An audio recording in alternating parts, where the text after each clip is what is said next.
Hello and welcome to the Mayhem.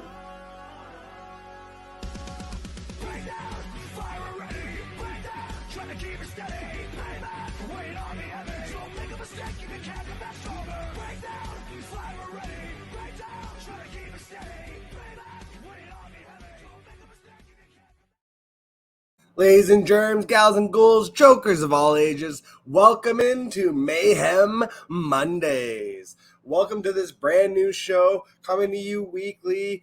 This is the second episode of my fantasy overreactions to the weeks of football. We are in our second week of the preseason, so you know I'm ready to break down 3 takes for each of the games. Now, before we begin, as always, please go make sure that you sign up to fantasyfootballadviceforum.com. Ooh, yeah. There's all kinds of great stuff going on over there. It's expanding every day. I know that there's going to be new updates coming along. There's a new app coming along. There's all kinds of great stuff that's happening right now. And there's all kinds of great content creators that are already over there. Shout out to Fourth and Flex that recently joined. They've been posting in there a lot. So go give them a follow and a subscribe. And again, just make sure that you go sign up to fantasyfootballadviceforum.com. You can use my code JOKER420 to get yourself 20% off. So today, got a nice little easy episode of just some reactions to the week that was of the preseason. There were a lot of ties, a lot of kissing the sister this week. So kind of a weird week in the NFL. These are all kind of jumbled and out of order, so I'll tell you that right off the bat. And apologies, obviously I won't be doing the game that should be starting right about now if it hasn't already. So number one, I'll be starting with Bengals, Falcons, final score 13-13. Welcome Bijan Robinson to the NFL. Man, the hype on Bijan was already out of control, but just that one clip of his run, even I have to admit, he looked amazing. And even I'm starting to rise on Bijan Robinson as like a legit first rounder. I was always kind of out on it at first. I mean, you're basically asking him to break rookie records, to have an immaculate season at his ADP.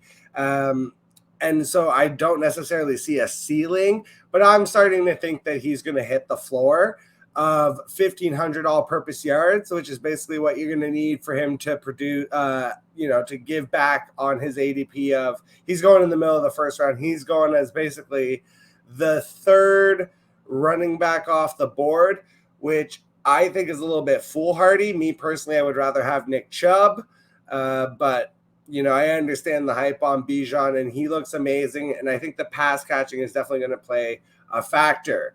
My number 2 takeaway from this game, though, was Desmond Ridder to Drake London is A.J. Brown light in Arthur Smith's offense. If you go back to when the Tennessee Titans were connected with Arthur Smith as the offensive coordinator, and back when A.J. Brown was there, we saw kind of the same thing, that Arthur Smith's offense really only has room for one wide receiver. You might see some games from Snack Hollins, who is all man, but for the most part, it's going to be Drake London. Now, it might be a small pie there in Atlanta in terms of the passing targets, but he's going to be eating the majority of that pie. And I appreciate Kyle Pitts fans staying steadfast to their guy, but unfortunately, Arthur Smith does not agree with you. I've gone over this on previous episodes. There's other analysts that are touching on the same thing. The usage of the heavy tight end sets that Arthur Smith deploys are not beneficial to Kyle Pitts, and they just never will be. So as long as Arthur Smith is head coach of the Atlanta Falcons, Kyle Pitts is always going to be mired in mediocrity as compared to what his elite receiving talent is capable of. And my last takeaway here is the Bengals better hope that Joe Burrow is ready for week 1, because if he's not, honestly, the AFC just looks so tight this year that I really think that if you lose even a couple of games, you could be losing ground in obviously with it now being only one team gets the bye week, which is a massive advantage. Like the difference between that bye week could be a game or two. And then, even getting more competitive than that, you look at teams that are supposed to be on the come up like the Jets and the Chargers and, some of these other AFC teams that are kind of loaded. Somebody's going to have to be on the outside looking in when it comes to the playoffs. And if Joe Burrow were, for some reason, now, again, all reports and all things that I've seen on Twitter, and granted it's on the internet, say that he should be ready for week 1. But if for some reason it takes any longer than 2 weeks, I really think it could be a major problem for the Cincinnati Bengals. Next up, we have the Dallas Cowboys and the Seattle Seahawks. Dallas 14, Seattle 22. My number one note for this game was, man, JSN just looks so good. But just shout out to Jake Bobo because he just has a great name. It's just fun to say Bobo. Number 2 is it's just nice to see Jalen Tolbert is alive in this offense. I have a dynasty share of him. I was really big on Jalen Tolbert. He's supposed to be like a high character guy who works really hard. He had a really tough rookie season. Hopefully he can at least be involved as a sophomore and maybe establish a career in the NFL. My dynasty team would certainly appreciate that. And then number 3, play of the week. We're getting it out of the way with the new Darren Sproles. Mr. Deuce Vaughn. This is the first season where he is up talking real slow. He told us this week he can see things a lot clearer. Oh my goodness. I got a Glock and it's pointed at you. On that drive, and you can see right there why Cowboys fans are excited about this rookie.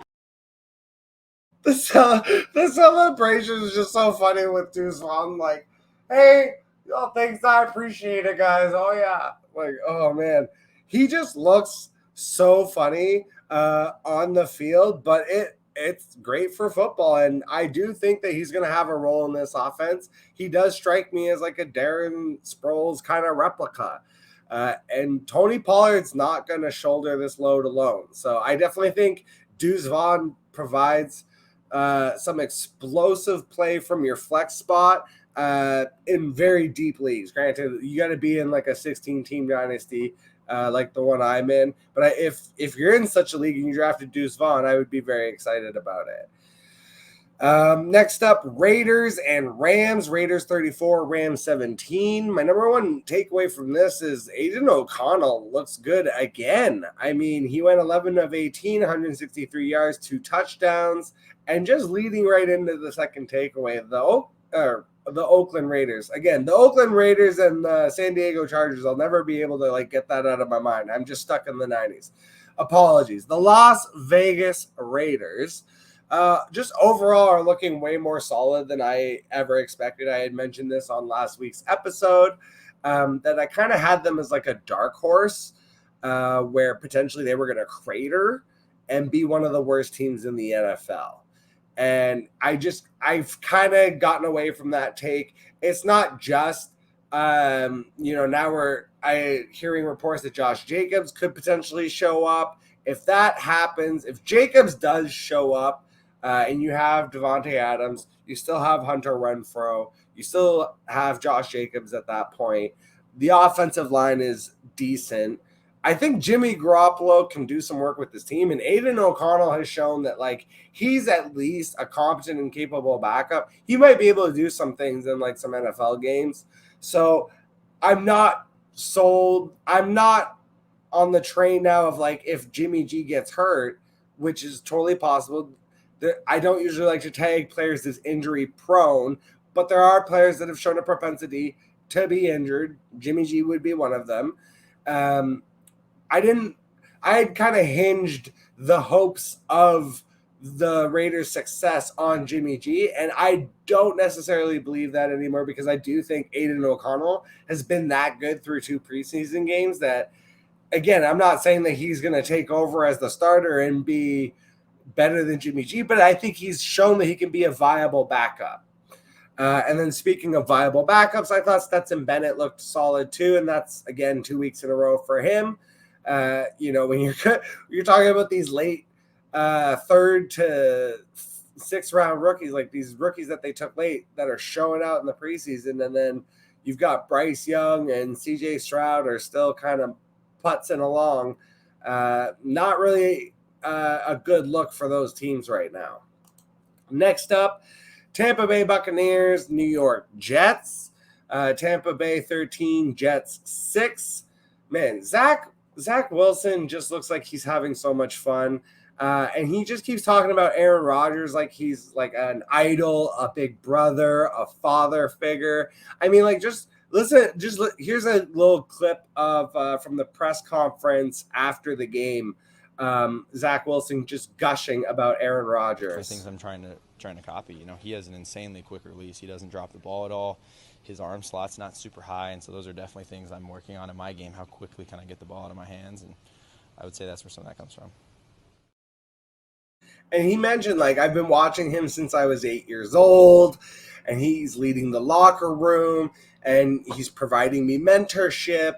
And he said, even like almost not in so many words, but he said the weight of the world is off my shoulders, and I'm able to just soak it all in and learn this year. And it is so clear and evident based on his not just his play, but like his demeanor in press conferences and the way his personality has been able to shine through. Just the fact that he's smiling in these interviews again, it's just nice to see.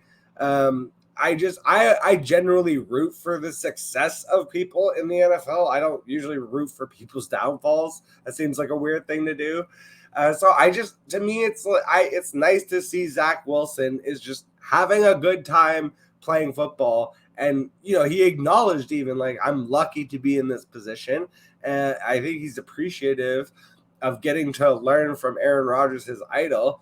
And the Jets have not given up on Zach Wilson long-term based on everything that I've seen and heard and can feel from this situation is that they're looking at like, okay, Aaron Rodgers can come in and win for us now, but we're as opposed to other teams that have jettisoned the young rookie quarterback that Aaron Rodgers is replacing.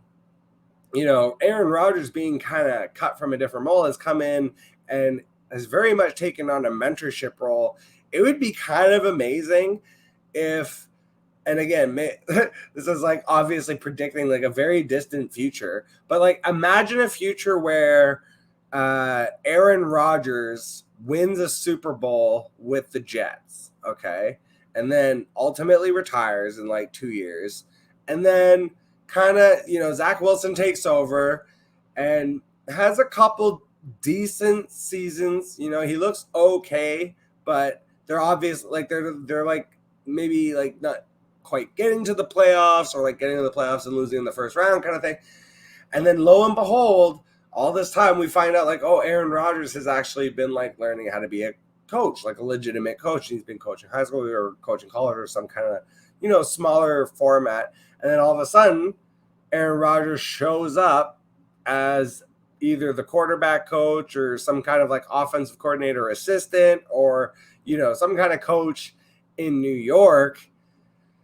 And then Zach Wilson ends up long-term, 7 to 10 years from now, winning another Super Bowl for the Jets with Aaron Rodgers as a coach. The quarterback that he once backed up in a Super Bowl would then be his coach in another Super Bowl. Wouldn't that be like a crazy story if like that happened?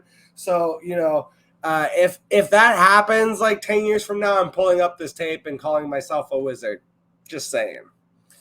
And then, so that was like a whole long tangent. That was my number one takeaway, is just that I love seeing the relationship bloom between Zach Wilson and Aaron Rodgers. My number 2 and 3 takeaways were about the Bucs. Sean Tucker, I think, is definitely a sleeper that needs to be drafted in the last rounds of your fantasy football drafts. Draft season is around the corner. Sean Tucker needs to be on rosters. In redraft leagues with your last pick, I would definitely be taking Sean Tucker. I am not totally sold that Rachaad White is just like the workhorse running back that's going to secure this workhorse role for the entire year as the RB1 for this team. I mean, Rachaad White is a nice player. He's coming off 129 carries, 481 yards, and 1 touchdown. And then, 50 receptions for 290 yards and 2 touchdowns. Those numbers were obviously inflated. So it's like, and with Rachaad White, it's like you're having to take Rachaad White instead of a David Montgomery or instead of a James Cook. And for me, I would rather have both of those players, whereas Sean Tucker is free. You can take Sean Tucker in the last round of your draft, and, maybe that works out and becomes a thing, but he's looking decent. And for the Bucs, they'll take what they can get at this point. The fact that they won this game, kudos to, Todd Bowles, the head coach. He is a good defensive coach and a defensive-minded coach. It shows kind of with the score, 13-6. That's basically, to me, the only way Tampa's going to win games this year is they're going to have to hold teams to under 20 points. Because to me, man, the Bucs are just in trouble. So, apologies to Tampa Bay Buccaneers fans out there. You got your Super Bowl with Tom Brady. Just be happy and enjoy it, because it's going to be a rough year this year, I think. The QBs the quarterbacks are shaky. Kyle Trask still doesn't look to me like he's ready to be an NFL starter, which means it's going to be Baker Mayfield for pretty much the whole year. Unless Baker Mayfield gets hurt. And the fact that Baker Mayfield is kind of easily your best option, not a great sign. And then on top of it, like the O-line looked shaky to me. They were eating a lot of sacks. And granted, the Jets have a really good defensive line, but still, it's between the quarterbacks and the offensive line. And then it's like, what kind of depth do they really have behind Mike Evans and Chris Godwin? It's like, they lost Russell Gage, unfortunately, for the year. Scotty Miller has gone elsewhere. It's like, I'm not even sure who the wide receiver 3 is for this team. K. Dotton might be a tight end that makes a leap, but we all remember how in love the fantasy community was with OJ Howard and, Cameron Brate, and those never worked out. So I just, and it's like, are you really expecting Baker Mayfield to somehow support like 3 fantasy relevant players in Mike Evans, Chris Godwin, and K. Dotton? I don't see it. To me, the Bucs are easily going to finish last in this division. They're at least going to compete with Carolina for last place in the division. I don't see them pushing for New Orleans or Atlanta even for the division lead. Next up, we have Broncos, 49ers. Broncos 20, 49ers 21. Is Trey Lance third string now? Like I'm watching the playback and I'm watching the condensed game version, and it's like Purdy played, and then Sam Darnold played, and then Trey Lance played. And it's like, I can't tell if they're doing this to just give Trey Lance more playing time, to see what he has, to let him get more acclimated, because he's had to go through so much change and injuries and difficulties since being drafted, and having to handle those expectations, not having an Aaron Rodgers to guide him through it all like Zach Wilson now has.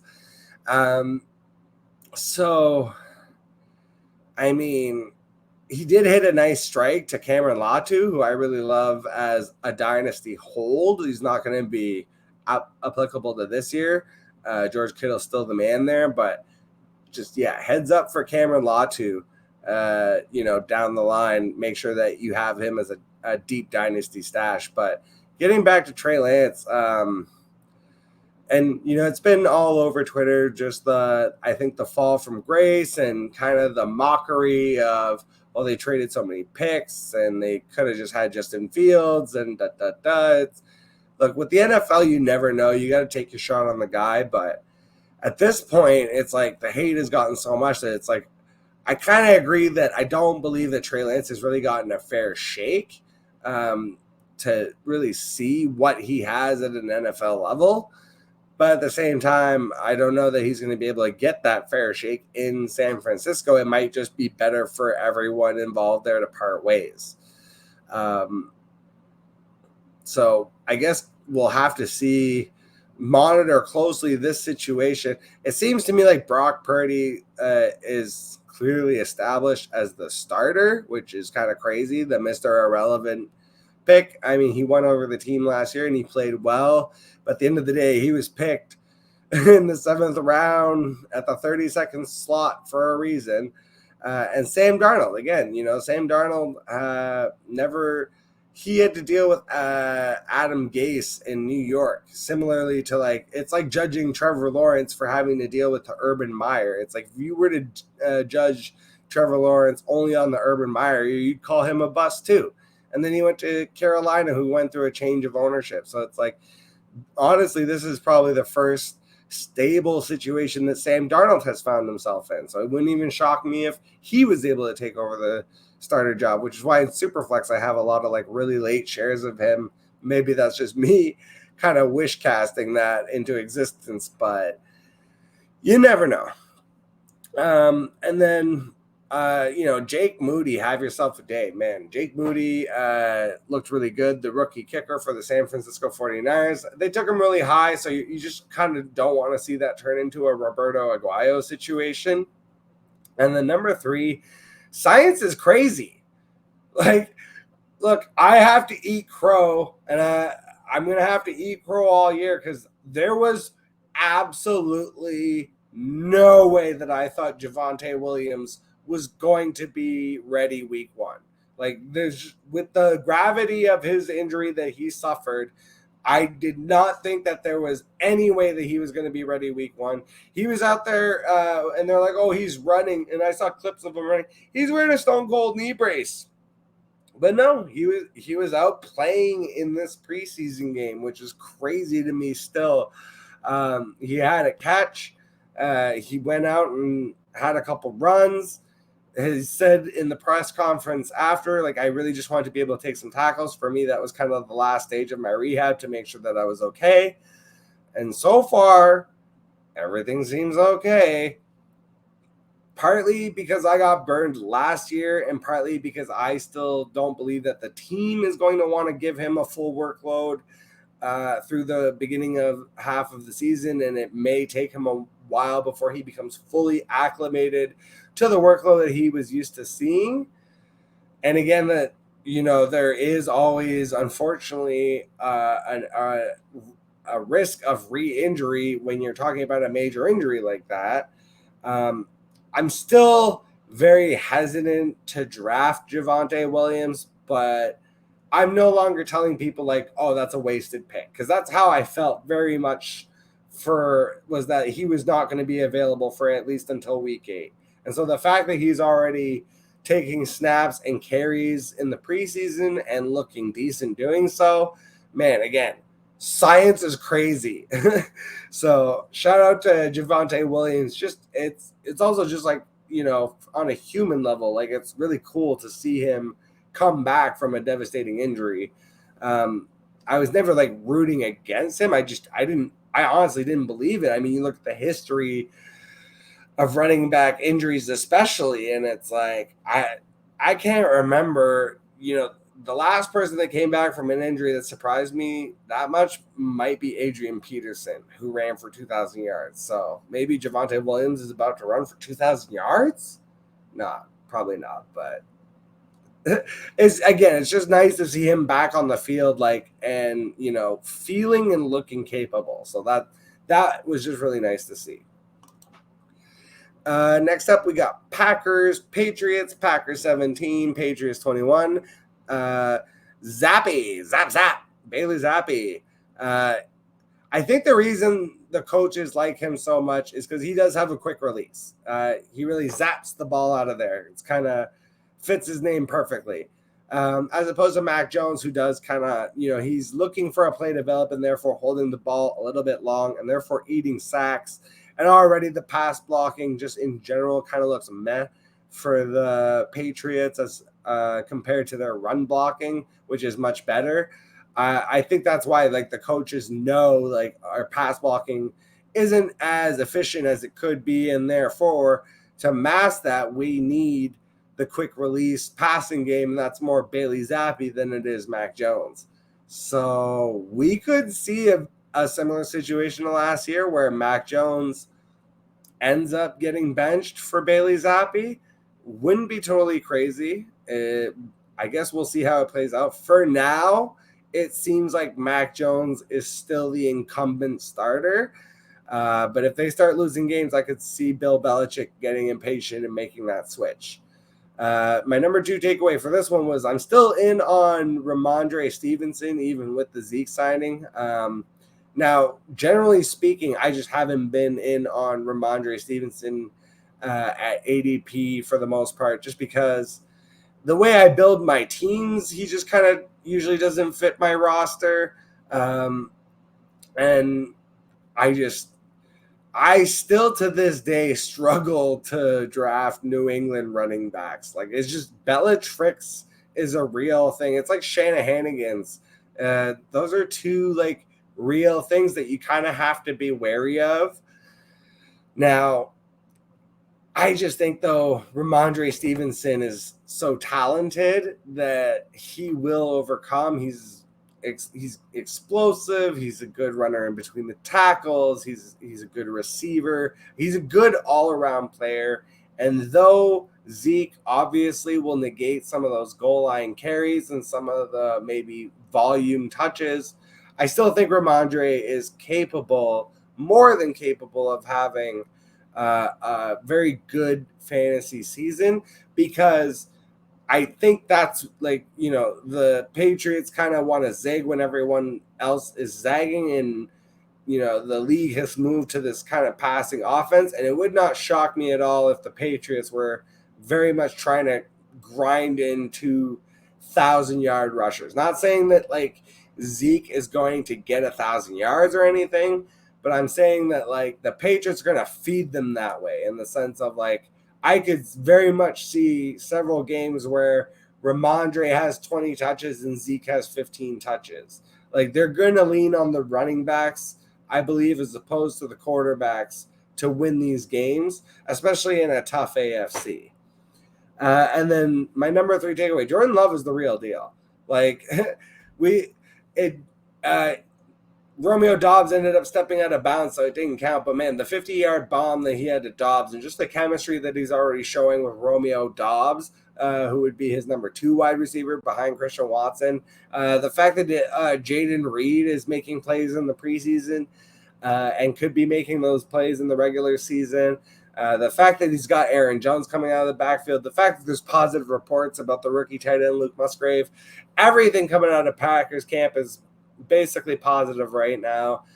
I don't see a situation where Jordan Love is going to fail for fantasy in such a way that like it absolutely crushes your team, and especially with his ADP. And in Dynasty, it's like if you hadn't already bought in on Love, it's probably more expensive now. But I would still buy Jordan Love in Dynasty, because I don't think the price is so high, or as high as it should be, considering that like this is legitimately a guy that you can bank that he's going to be a starter for 5 years. And that's rare to me in Dynasty, where I'm like, I know for sure this person is going to have his job for 5 years in the NFL, because the NFL is so ever changing. And look at the 2021 roster and and coaching staffs, and just tell me how, like, look how different it is. It's often 50% turnover or greater from year to year. Moving right along, we got the Saints and we got the Chargers. Saints 22, Chargers 17. Number 1 here was Kendre Miller sighting. I still think Kamara's a better player. It was nice to see Kendre Miller look okay. He had that one really nice reception where he had to kind of like stretch out for it. But overall, he averaged 2.3 yards a carry. And this was in the preseason. Like, he had 10 carries for 23 yards and a touchdown. So it's like, everyone makes fun of Jamal Williams. That looks like a Jamal Williams stat line to me. So you're going to have 3 weeks of Kendre Miller and Jamal Williams, I feel like, are going to split this workload pretty evenly. And then it's going to be Alvin Kamara. As soon as he gets back, I feel like Alvin Kamara is going to have the lead on this our running back by committee. I think he's going to get his job back, is basically what I'm saying. I don't think Kendre Miller is going to be able to tuck it down. Quentin Johnson, man. Quentin Johnson is just so good. And he just keeps showing out in the preseason. All I have to say is just make sure that you're drafting Quentin Johnston. If you don't have at least 50% shares of Quentin Johnston on your teams, you're doing it wrong. It's like all the fantasy, you're doing it wrong. If you're not doing this thing in your fantasy, you're doing it wrong. Look, I don't think you're doing it wrong, but you should be drafting Quentin Johnston. He's a terrific player, and I think he's going to have a role immediately within this offense. And if anything happens to Keenan Allen or Mike Williams, God forbid, Quentin Johnston to the moon, baby. And in Dynasty, obviously, he's smash. And then the last thing here is just, man, Jameis Winston. You can always count on Jameis Winston for a little bit of fun. Everybody look at me. I'm going to pass it to corner after I say one thing. Go. Let's go. That's a W. Let's eat one. Let's eat one. I mean, Jameis Winston's got to be the only quarterback where 30 for 30 is not about a documentary, and that was his stat line once upon a time. So, I love Jameis Winston. It's always funny to me. Like, every situation in the NFL, the backup is so much better than the incumbent starter until, whoops, you get them in the game and actually, there was a reason the starter was the starter all along.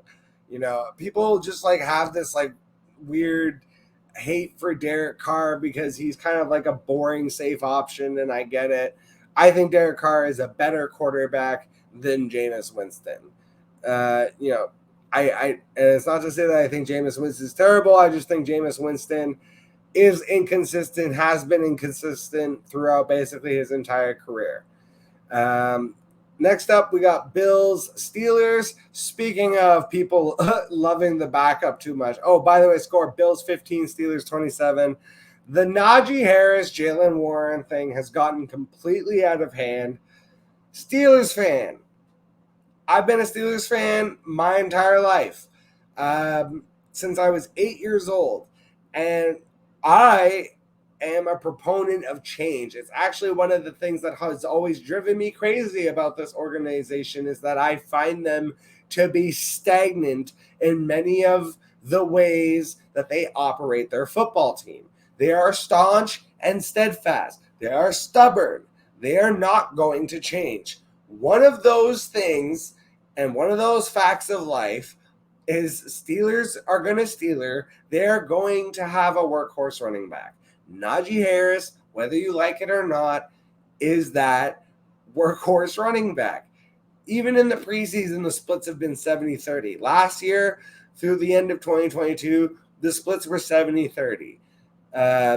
This is Najee's backfield, and Jalen Warren is a good player. I love Jalen Warren. Hey, I'm happy to have him on my team. He's the lightning to Najee's thunder. Do not confuse Jalen Warren for being some kind of 3-down running back that you're going to be able to rely on week to week. Do not confuse him for someone who is going to take over this backfield by the end of the year and become the RB1. It is not going to happen.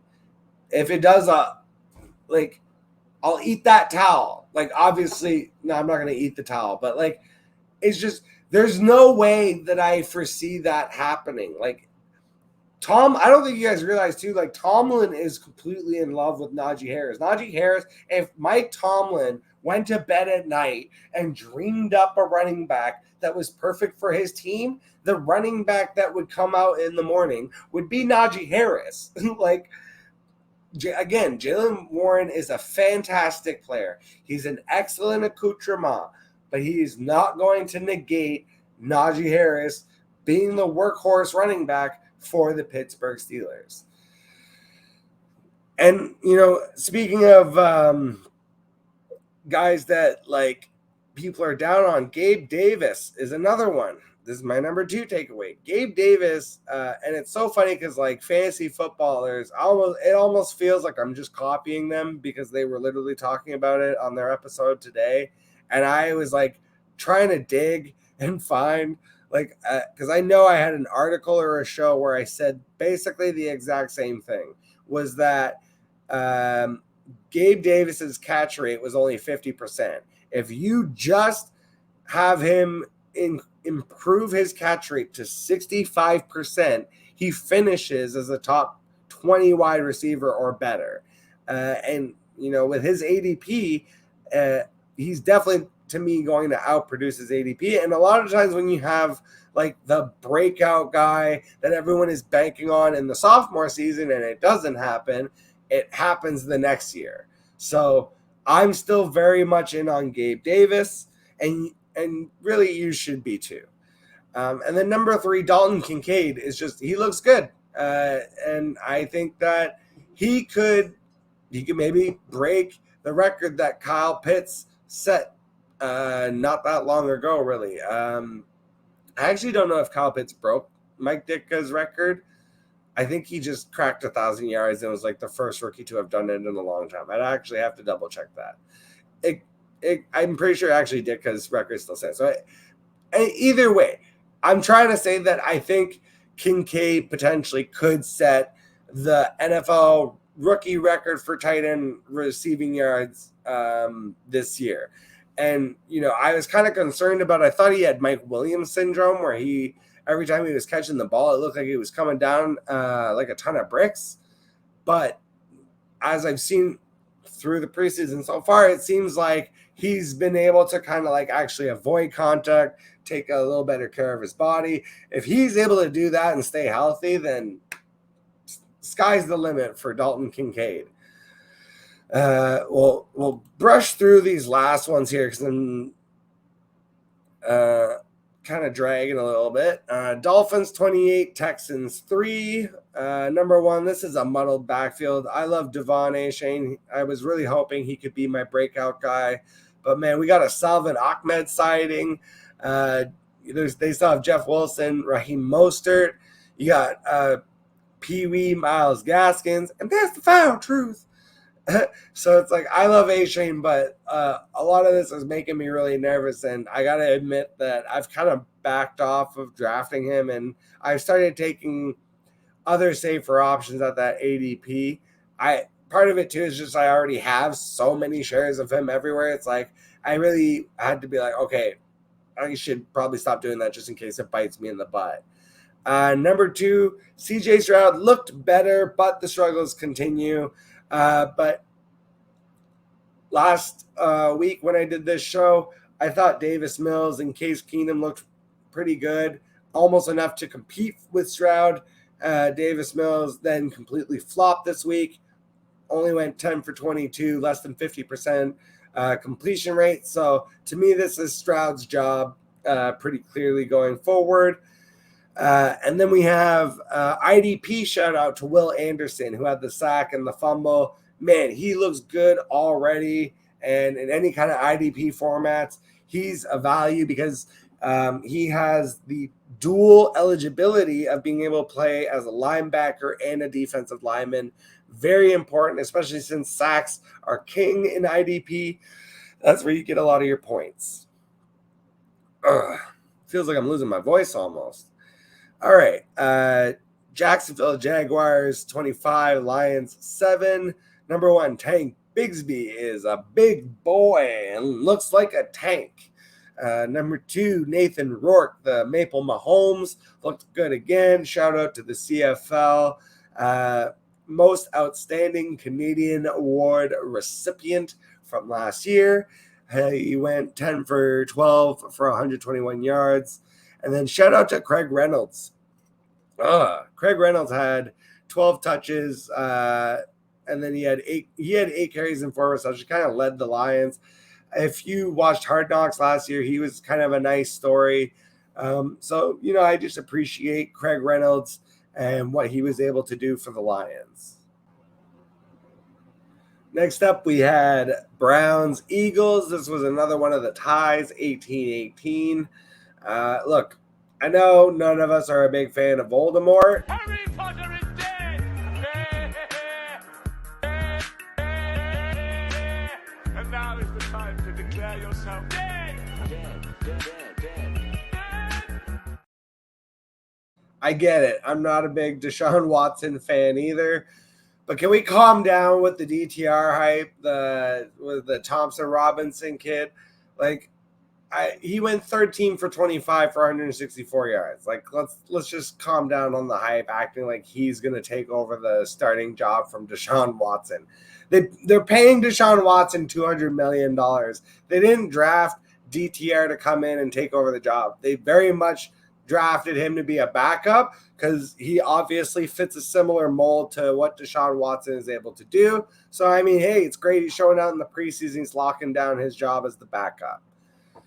Number 2 here, I am just out on the Eagles' backfield, like just completely out. At this point, it's like DeAndre Swift to me costs too much. I don't think Rashad Penny has a solid lock on the starter job. He might pop for a couple games, but I don't see it being season long.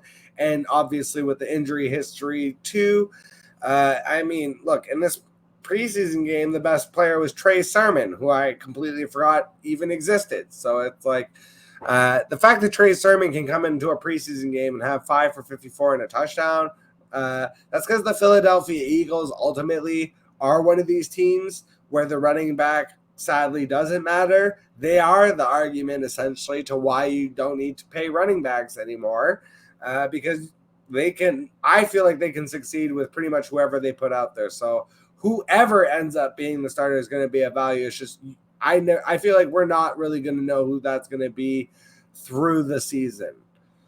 And then shout out to Austin Watkins.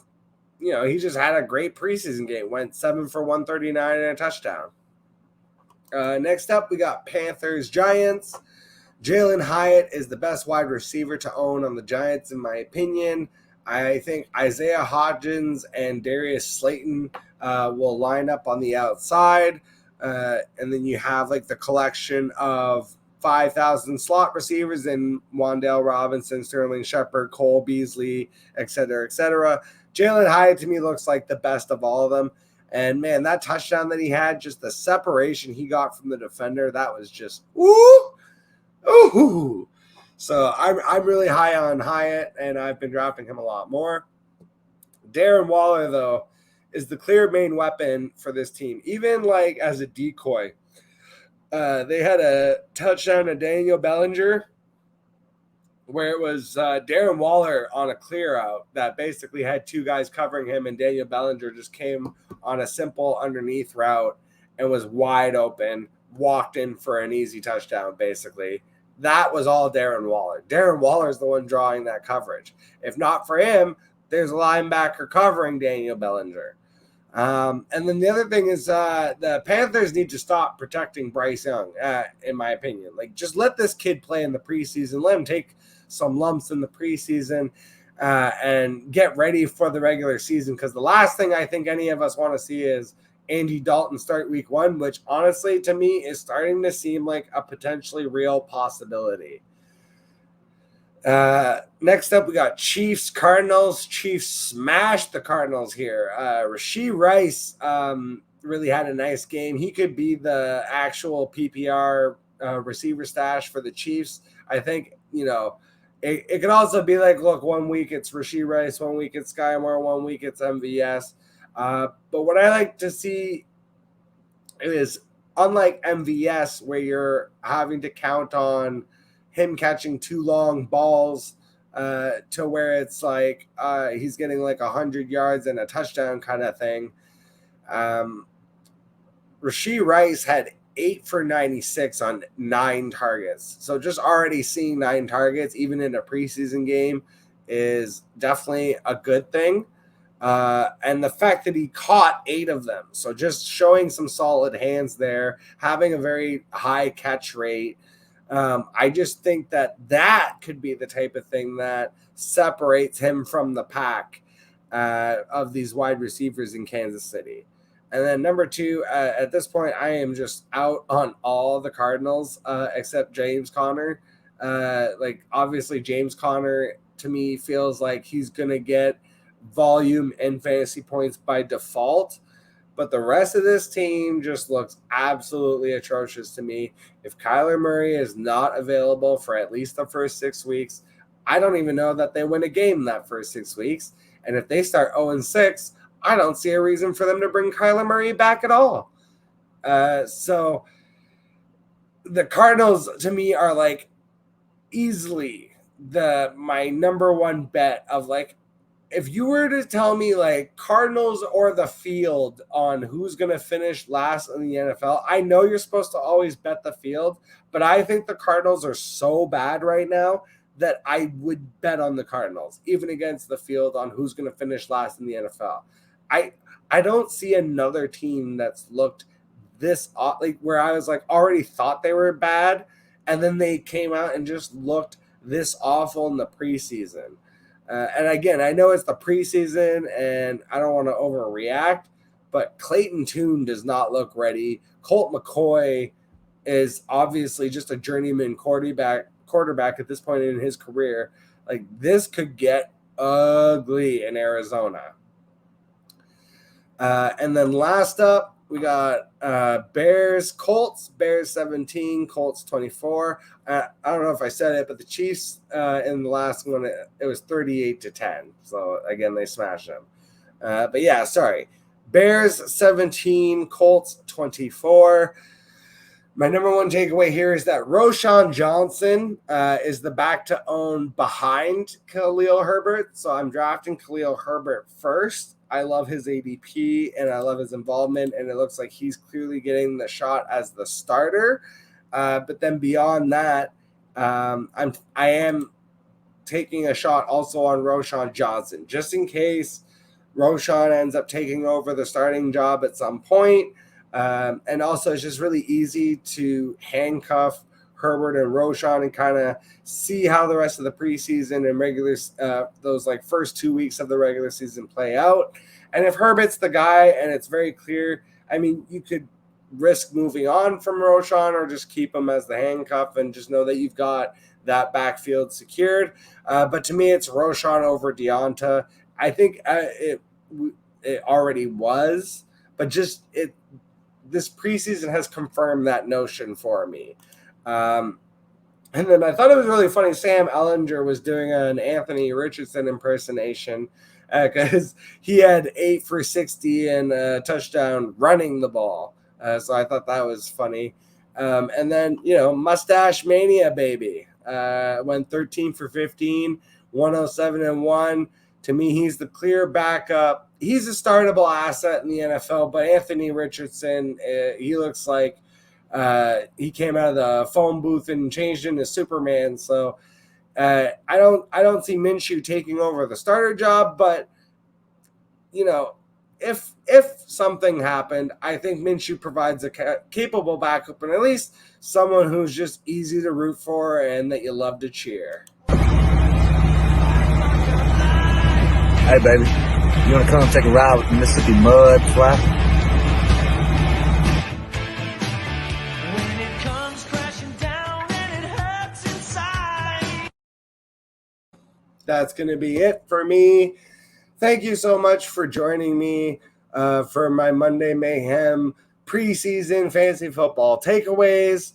We'll be coming at you for one more preseason week, and then we'll be reacting to some real live NFL football games. Starting week 1, we'll be doing the reaction shows every week, coming at you Monday with game reactions. That's also where I'll be hitting you, obviously, with like my waivers and that kind of good stuff, getting you ready for the week.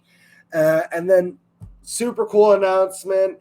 I wasn't really planning on doing like live shows or anything like that. All of my shows are still going to be pre-recorded, but Sunday mornings, the Fantasy Joker is going to jump on a couple live streams. It'll always be, I won't always have like a guaranteed specific time because, life gets in the way. but I'm going to basically set it so that it's like between 11 and 12:30, and I'll always announce it like, a couple days beforehand and like the day of. So it's not like you're like just out of left field, you're trying to find it like willy-nilly. But I'm saying like it may not be the exact same time every single week is what I'm getting at. It'll be in that time frame. But long story short, which I already screwed up anyways, from like 11 to 12:30, I'll do like a half hour, 45-minute live stream window in there every week where I'll just be able to interact with fans, answer questions. If you guys got start sit questions, any of that stuff for me, you're tinkering with the lineup and you're like, I just need some confirmation bias. You can hit up the Fantasy Joker, and I will be here for you starting as soon as the NFL season gets underway in September. So make sure you look for that. Make sure you look for my Wild Card Wednesday episodes. We have a super killer lineup coming out for September. I dropped it on Twitter, so go check that out. Give me a follow there. And then check out the Friday Fun Day shows. That's where we'll be setting you up with the start set decisions and getting you ready for the week to come. Thank you so much again for watching this show. I appreciate you so much. Catch you on the flip side. Is this the dagger?